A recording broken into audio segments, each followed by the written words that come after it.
أما قصة لتلمامي يدا سيديدينو أسوغينا وحيابها dadka waxa weeye aqligooda boonbooniya ay hadalka ka keenan ama buuqa ka keenan oo ay leeyihiin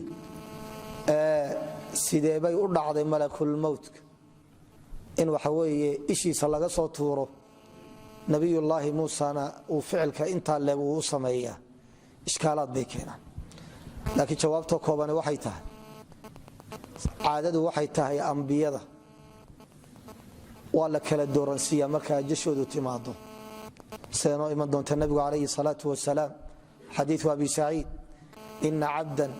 خيره الله بين الدنيا والآخرة الضم با إلهي كلا دورنسية الدنيا آخره يعني إنه السين ولاده يعني حق آخرة آده فاختار ما عند الله دبنا وحا دورتي إلهي اكتساب صحابته ما يفهمين لكن أبي بكر باوهم بلابي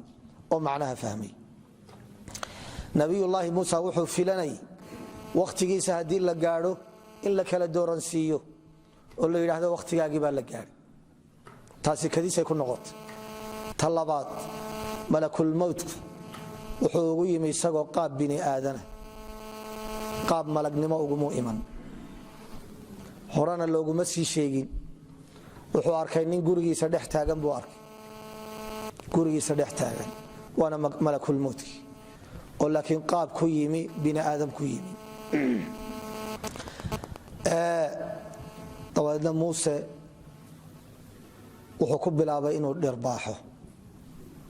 حالدا كتمي اويد الموضوع لغلا هدلay iyo gurigiisa la iska soo galay ayuu waxa weeye dhurbaxay markii dambe ee loo sheegay lagu soo noqday ee loo sheegay xagga Allah subhanahu wa ta'ala in laga socdo waqtigiisana la gaaray